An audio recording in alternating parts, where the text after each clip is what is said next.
Herlyn Budol, balik teleserye na. Bakit masaya mga artista na makatrabaho ang isang veteran actor?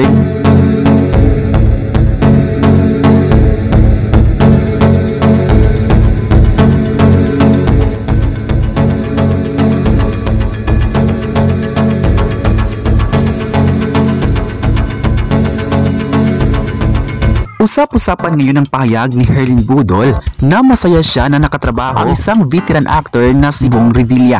Tuwang-tuwa si Herlyn Budol dahil kasama siya sa cast ng season 2 ng Walang Matigas na Pulis sa Matinik na Misis, ang action comedy series na pinagbibidahan ni Senator Bong Revilla Jr. Itong mapapanood sa GMA7 mula sa February 4, 2024. Nalaman ni Herlyn na kabilang siya sa cast ng season 2 ng programa ni Bong nang imbitahan siya ng 57th birthday celebration ng aktor na ginanap sa isang hotel sa Parañaque City noong September 25, 2023. Ayon pa ni Herlyn Budol, noong birthday raw ni Senator Bong Revilla, nagulat daw siya nito.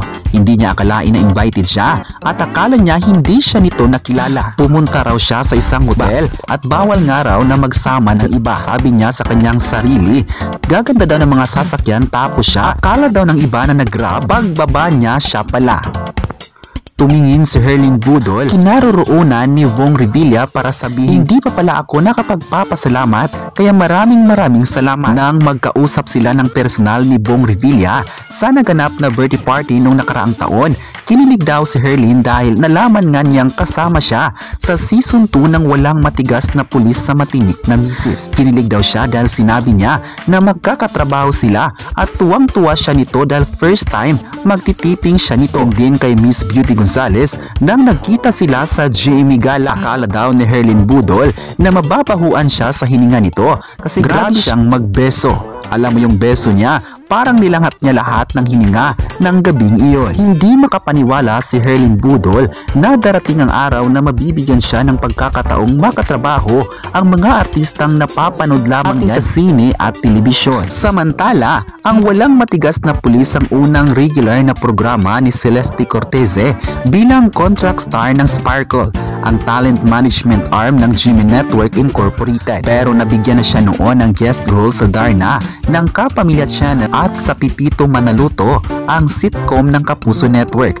Ito raw ang kanyang first role sa GMA7, kaya nung pinag-usapan ito ay masayang-masaya at grateful ang Kapuso actress. At of course, nagpapasalamat siya sa GMA7 at nagpapasalamat siya kay Senator Bong Revilla para sa isang oportunidad. Inamin din ni Celeste Cortese na ibang-iba ito sa kanyang ginagawa dahil noon nasa pageantry lang sila at sa modeling. Hindi pa nakakapag-umpisa si Celeste Cortese ng taping para sa kanyang bagong television show sa GMA7, kaya hindi pa makapagbahagi ang beauty queen ng mga karanasan niya sa set ng Walang Matigas na Pulis. Pero nagkaroon na siya ng pagkakataon na makasalamuha ang cast sa Christmas party nila noong nakarang buwan at sa kanilang pictorial. Samantala, nagbabala naman ang kapamilya actress na si Janice de Belen sa young star na hindi marunong rumispeto sa senior stars. Kung ayaw mo, ayoko rin. Yan ang hirit ni Janice de Belen sa isyu ng mga kabataang artista na hindi marunong magbigay respeto sa veteran stars. Para sa premiado at season actress, digma lang siya sa mga artistang hindi marunong bumate sa mga artistang nakakatrabaho nila sa teleserye at pelikula. Hindi big deal kay Janice de Belen kung may mga nakatrabaho siya na hindi marunong bumate at magbigay galang sa mga senior stars, lalo na yung mga kabataang dinadaan-daanan lang siya. Pero tila may pagbabanta ang award-winning actress sa mga young stars na makakatrabaho niya in the future.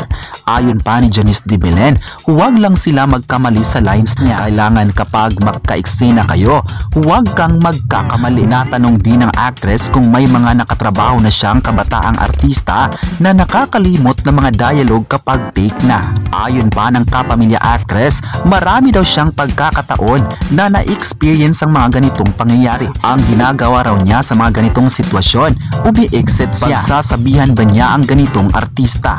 Kung apologetic naman siya, kinumpara pa niya ang mga senior stars sa mga batang artista ngayon. Mas seryoso ang mga tao at mas nag-aaral ng script.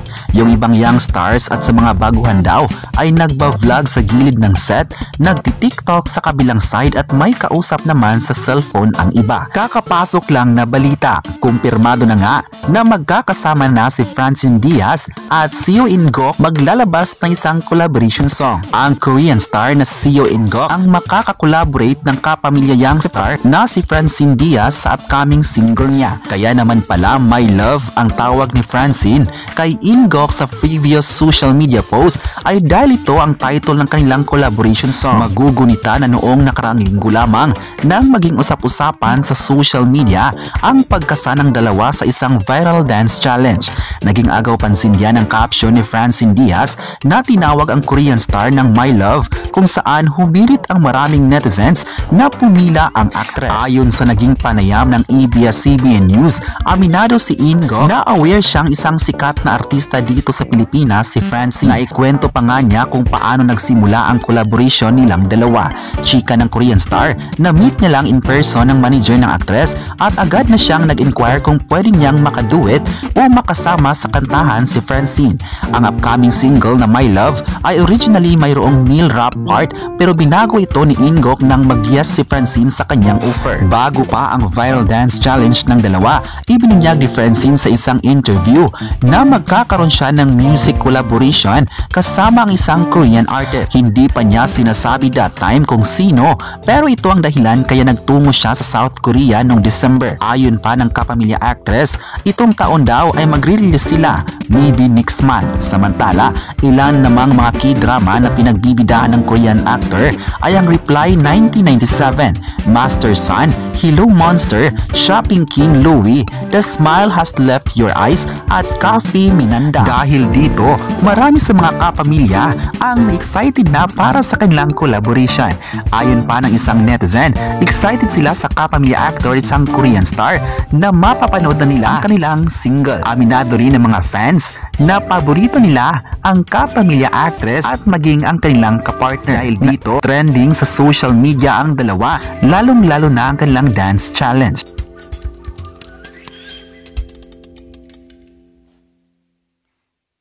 Ayon pa ng netizens, bilib sila sa dedikasyon at milestone na nakuha ni Francine Diaz sa ABS-CBN.